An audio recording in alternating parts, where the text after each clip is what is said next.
et du Père spécialement, parce que c'est vrai que quand j'ai rencontré le Seigneur, pour moi, il n'est pas tout de suite devenu mon Père. Je ne savais pas que j'avais un Père céleste. Je savais que j'avais un Sauveur. Et petit à petit, j'ai appris que Dieu était mon Père en lisant la parole et ça m'a encouragé. Et ça a changé ma vie, ça m'a donné une nouvelle identité. Et j'en avais vraiment besoin. Parce que j'ai perdu mon père, j'étais assez jeune, j'ai perdu mon père qui était alcoolique, j'ai perdu ma mère, j'étais orphelin.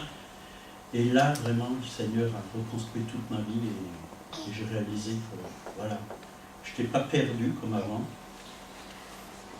Je n'étais plus orphelin, et que j'avais un père qui m'aimait, en qui je pouvais vraiment faire confiance, où je pouvais me tourner quand j'avais un problème, difficulté, et qu'il était là pour m'écouter, pour m'aider, pour m'aimer, pour m'encourager, pour me conseiller, et que j'avais le Saint-Esprit, le Consolateur. Et c'est de ce Père-là que j'aimerais vous parler ce matin. Et dans la parole de Dieu, dans Jean 14, versets 5 à 11, on voit Philippe, je vais vous lire, Jean 14, 5 à 11. Thomas lui dit, Seigneur, nous ne savons où tu vas. Comment pouvons-nous en savoir le chemin? Jésus lui dit, je suis le chemin, la vérité et la vie. Vous voyez, souvent, on n'entend que ça. Je suis le chemin, la vérité et la vie. Mais le reste est très important. Nul ne vient au Père que par moi. Vous voyez, parfois je reçois des tracts, Jésus, le chemin, la vérité et la vie. Mais la seconde parole, nul ne vient au Père que par moi, est très importante. Parce que c'est un chemin qui nous mène au Père. Et c'est important de prendre ce chemin pour connaître le Père. Si vous me connaissez, vous connaîtrez aussi mon Père. Donc connaître Jésus, c'est bien. Mais nous devons laisser Jésus nous conduire vers le Père. Et dès maintenant, vous le connaissez.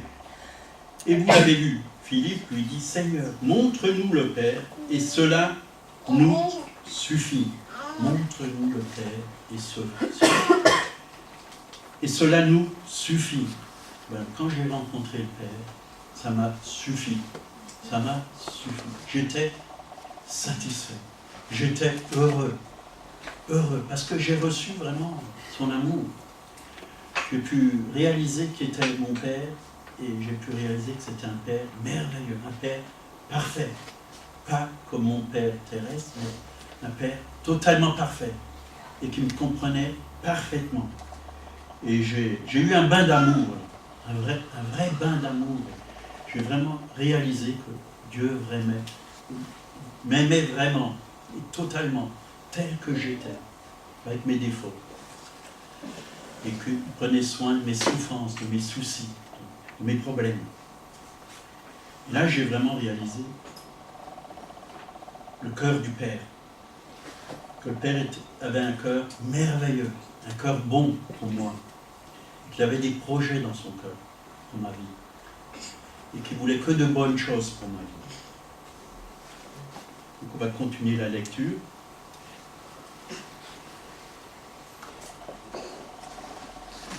Montre-nous le Père, et cela nous suffit. Jésus lui dit, il y a si longtemps que je suis avec vous, et tu ne m'as pas connu. Si longtemps que Jésus était vraiment avec Philippe.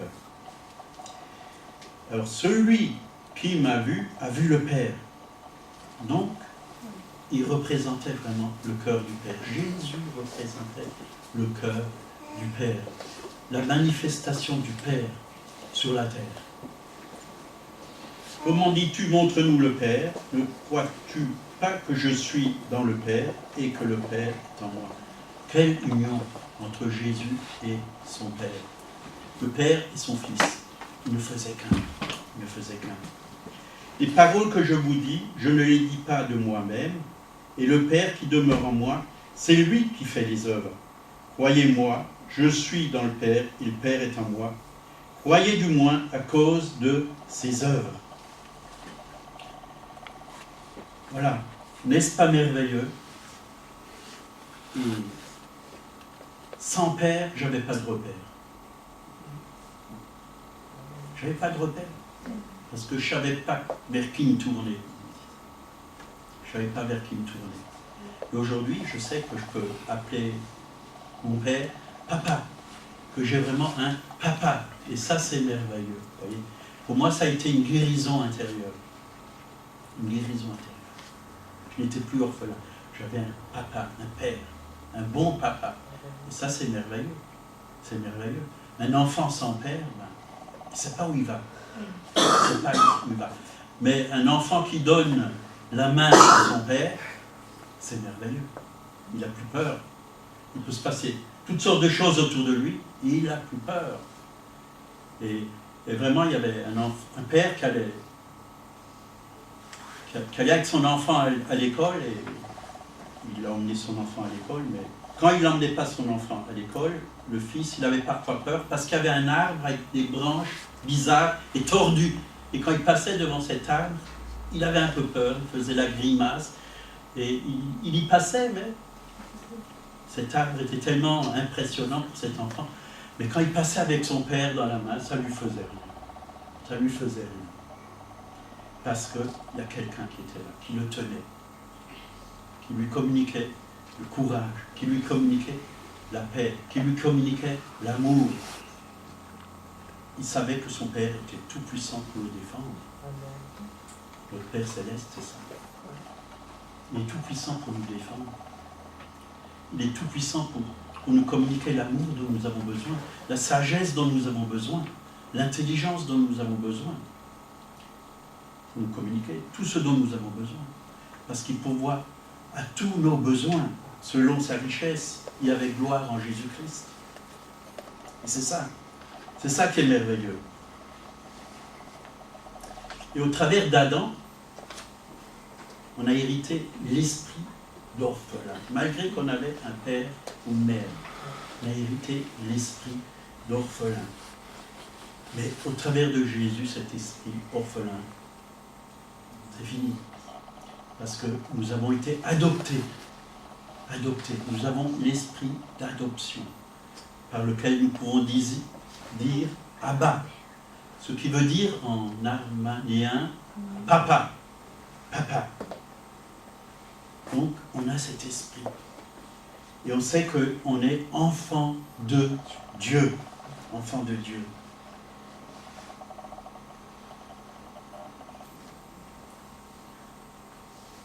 Donc, Philippe avait besoin de connaître le Père. Et je crois que c'est au fond de chaque cœur, le besoin de connaître son Père. Déjà terrestre. Il y a des gens qui naissent, qui sont là, anonymes, ils ne savent pas qui est vraiment leur Père. Et on voit la télévision, des reportages où ces personnes recherchent leur Père et font tout pour trouver leur Père. Parce que l'homme a besoin d'un repère, il a besoin d'un Père avant tout. Il a besoin, c'est au fond de lui-même. Et Philippe, il avait besoin d'une révélation. Une révélation. Et quand moi, j'ai reçu cette révélation, ça me suffisait. J'étais satisfait.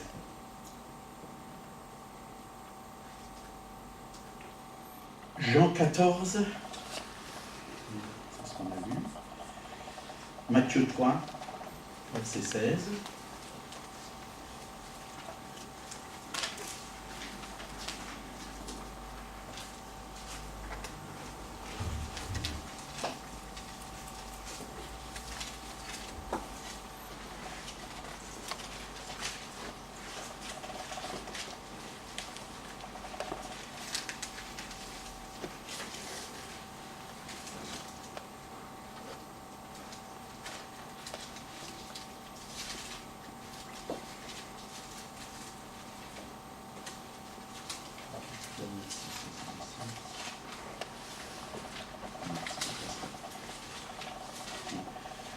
C'était un passage qui parle quand Jésus s'est fait baptiser, justement.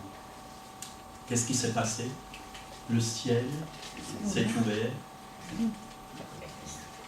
et l'Esprit de Dieu est venu comme une colombe et une voix s'est fait entendre. Celui-ci est mon Fils bien-aimé en qui j'ai mis toute mon affection.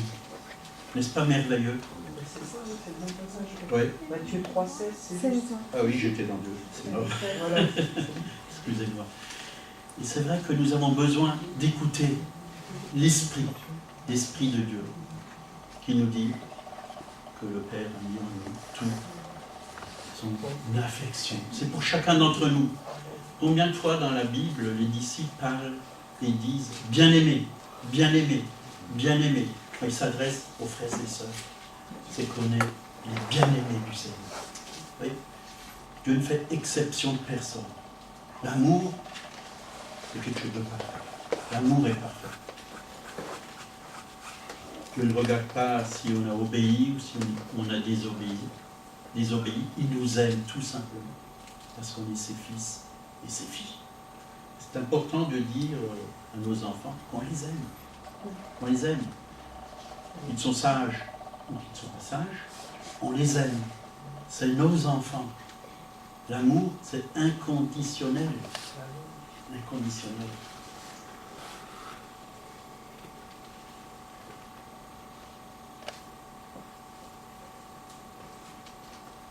Donc Jésus, vraiment, il a pu représenter le royaume de Dieu parfaitement, parce qu'il était toujours en communion avec son Père. Et il ne faisait que ce que son Père lui montrait.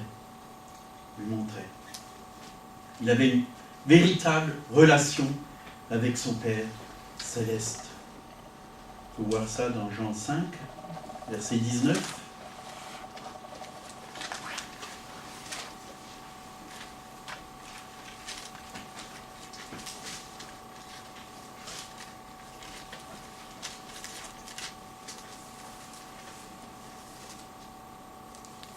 Jésus reprit donc la parole et leur dit, en vérité, je vous le dis, le Fils ne peut rien faire de lui-même, il ne fait que ce qu'il doit faire au Père. Et tout ce que le Père fait, le Fils aussi le fait pareillement. Car le Père aime le Fils et lui montre tout ce qu'il fait, et lui montrera les œuvres plus grandes que celles-ci, afin que vous soyez dans l'étonnement. Car comme le Père ressuscite les morts et donne la vie, aussi le Fils donne la vie à qui il le veut. Le Père ne juge personne, il a remis tout jugement au Fils, afin que tous honorent le Fils comme ils honorent le Père. Celui qui n'honore pas le Fils n'honore pas le Père qui l'a envoyé. Vous voyez, cette relation entre le Père et le Fils, c'est important. Jésus était vraiment un exemple pour chacun d'entre nous. Et nous devons avoir cette même relation que Jésus avait avec son Père. Important de venir au Père. Tout ce que vous demanderez au Père en mon nom, je le ferai. Vous voyez, si nous voulons vraiment venir au Père, nous devons passer par Jésus-Christ. Par Jésus-Christ. Parce qu'il a tout accompli. Et il nous a ouvert le chemin pour aller vers le Père. Et quand on est en relation avec le Père, l'Esprit de Dieu va nous montrer, va nous révéler ce que nous avons à faire chaque jour. Chaque jour. Et c'est vrai, parfois, on ne sait pas ce qu'on va dire, ce qu'on va faire, ce qu'on va apporter, comment la journée va être programmée. On ne sait pas. Et moi-même, en tant qu'artisan peintre, je ne sais pas. Souvent, je ne sais pas. Il y a des choses, je ne le sais pas. Mais quand je prends du temps dans la présence de Dieu, que je vais vers le Père, des pensées viennent, des lumières viennent. Et le chemin s'aplanit. Et on peut voir ce que Dieu veut. Et après, on a de l'assurance. On sait que ça, c'est la volonté de Dieu. Il faut faire ci, qu'il faut faire ça, qu'il faut le faire comme ça. C'est comme le film. Il disait, ce film n'était pas à la gloire de Dieu. Et Dieu montre les chemins. Dieu nous montre ça. Non, il ne faut pas aller sur ce chemin, mais il faut aller sur ce chemin. On a un choix. Parce qu'on a besoin de la sagesse qui vient d'en haut. Vous voyez Jésus, hein, à l'âge de 12 ans, il s'est perdu. Alors c'était la fête à Jérusalem, tout ça. Puis, ils l'ont cherché. Et quand ils l'ont trouvé, les parents, Marie, Joseph, s'est inquiété. Qu'est-ce qu'il a répondu? Il faut que je m'occupe des affaires de mon Père. Ben, nous aussi, en tant que fils de notre Père Céleste, nous devons nous occuper des affaires de notre Père Céleste. Parce qu'il a des projets de paix et de bonheur pour chacun d'entre nous. C'est là où il faut rentrer. Si on veut s'occuper de nos propres affaires, sans le Père, ça ne va pas marcher. Ça va pas marcher. Je peux vous dire, moi je prie pour tous mes chantiers. Il faut que ça soit Dieu qui ouvre les portes. D'ailleurs, je ne peux pas les ouvrir de moi-même. Tous mes chantiers, c'est des miracles. C'est des réponses à mes prières. Et parfois, il y a des chantiers qui viennent. Seigneur, mais tu ne les fais pas.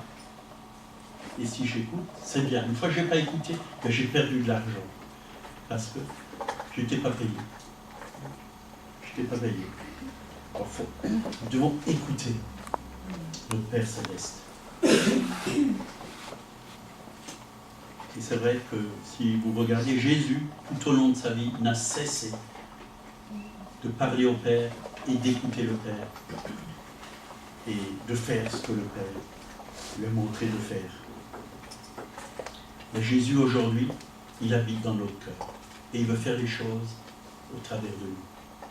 Et nous devons aussi écouter le Père, l'Esprit du Père. On n'est plus orphelin, on a reçu le Saint-Esprit. Et c'est aussi l'Esprit du Père. Amen. Je suis dans le Père, a dit Jésus, et le Père est en moi. Moi aussi, le Père, il habite en nous par le Saint-Esprit. Jésus habite en nous par le Saint-Esprit, mais le Père aussi habite en nous par le Saint-Esprit. N'est-ce pas merveilleux? Et là, il y a vraiment la vie de Dieu qui coule en nous en abondance. Jésus l'a dit, je suis venu pour vous donner la vie.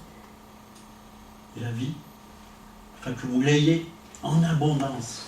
Et c'est cette vie-là, Père, une vie d'amour, une vie de paix, une vie de joie, lumière, vérité, qui coule.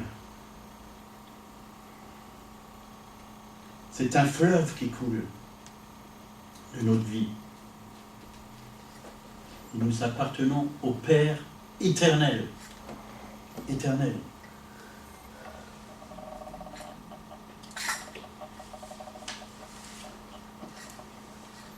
Romains 8, 38, 39. Ça, c'est un verset qui est très important. Je crois que c'est bon d'apprendre certains versets par cœur parce que au moment où on en a besoin. Romains 8, 38 et 39.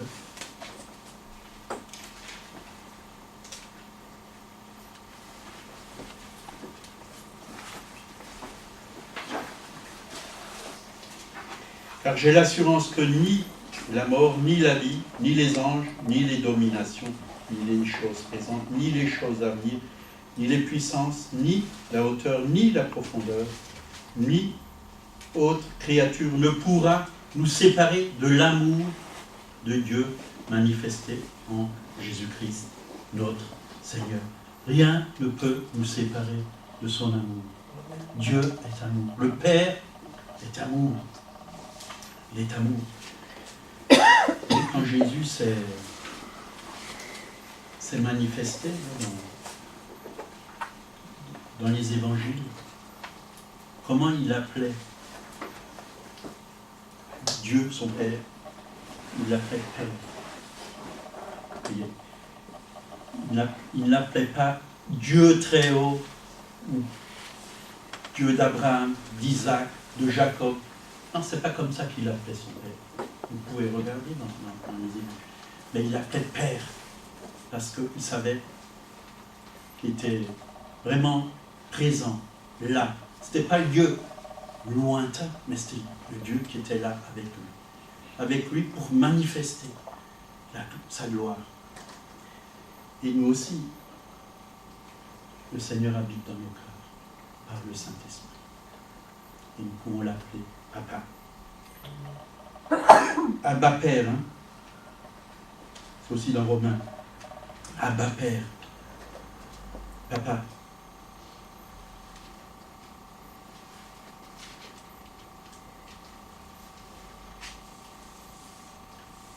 Vous voyez, quand il dit « Les paroles que je vous dis, je ne les dis pas de moi-même. C'est le Père qui demeure en moi. C'est lui qui fait les œuvres. » Est-ce que les paroles que nous disons, est-ce que nous laissons le Saint-Esprit nous inspirer? Parfois, c'est vrai qu'on dit des paroles de nous-mêmes, mais quand c'est le Seigneur qui parle au travers de nous, c'est puissant. Ça touche, c'est comme une épée. Ça libère, ça guérit, ça sauve, ça porte la vie, ça panse les blessures.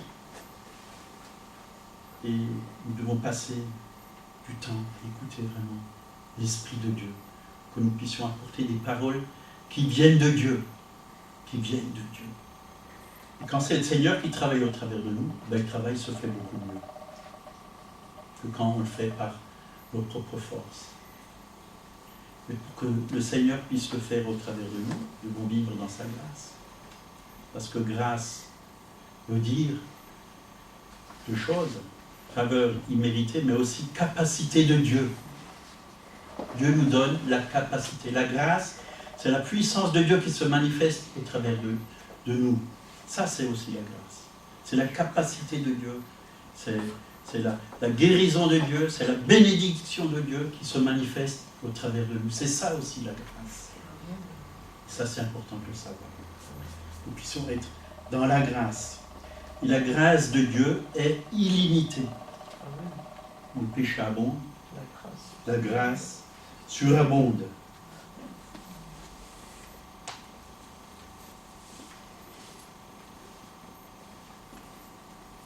Et vraiment, il y a tout un passage dans la parole de Dieu qui nous parle si bien du Père. C'est dans Luc 15. On va le prendre. Avec le Fils prodigue.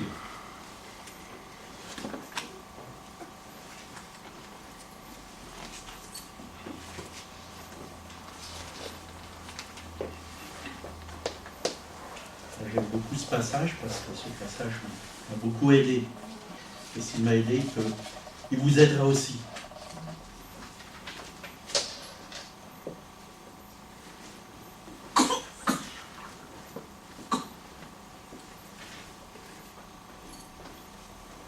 Voilà, à partir de verset 11.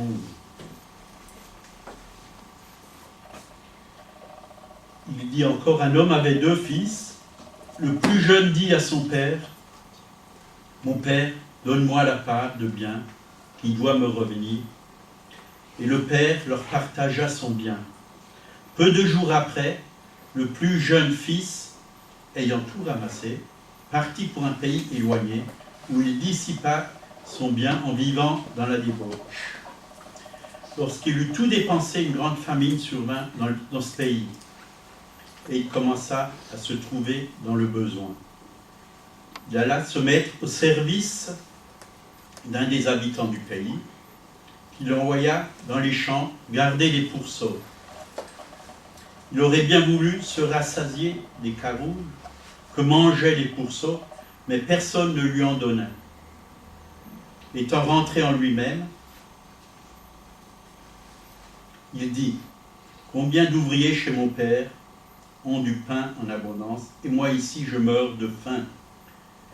Je me lèverai, j'irai vers mon père, et je lui dirai, mon père, j'ai péché contre le ciel et contre toi, je ne suis plus digne d'être appelé ton fils. Traite-moi comme l'un de tes ouvriers. » Il se leva et alla vers son père. Comme il était encore loin, son père le vit, il fut ému de compassion. Il courut se jeter à son cou et l'embrassa. Le fils lui dit, « Mon père, j'ai péché contre le ciel et contre toi, je ne suis plus digne d'être appelé ton fils. » Mais le père dit à ses serviteurs, « Apportez vite la plus belle robe et revêtez-le. Mettez-lui un anneau au doigt et des souliers aux pieds. Amenez le veau gras et tuez-le. Mangeons et réjouissons-nous, car mon fils, que voici, était mort, il est revenu à la vie, il était perdu et il est retrouvé. Voilà, et c'était la fête. La fête. Et c'est vrai, il a pris une décision. C'est vrai qu'il a tout dépensé, bêtement, mais il a pris une décision. Parce qu'il était dans la honte, en fin de compte, ce fils. Il savait qu'au fond de lui-même, il a mal agi, il a fait du mal à son père. Il l'a regretté au fond de lui-même. Et il a pris une décision, il a dit, je me lèverai, j'irai vers mon père et je lui dirai, mon père, j'ai péché contre le ciel et toi. Je ne suis plus digne d'être appelé ton fils. Traite-moi comme l'un de tes ouvriers. Et c'est vrai, il avait vraiment un sentiment vraiment de ne plus vraiment appartenir à ce père, parce qu'il croyait même que son père allait le rejeter, mais pas du tout, pas du tout. Le père l'a accueilli les bras ouverts, il l'a serré contre son cœur, il l'a aimé, il lui a même pas fait de reproche pour toute sa vie de péché, tout ce qu'il a dépensé, bêtement, inutilement. Il lui a fait aucune reproche, il l'a serré dans ses bras. Et le père était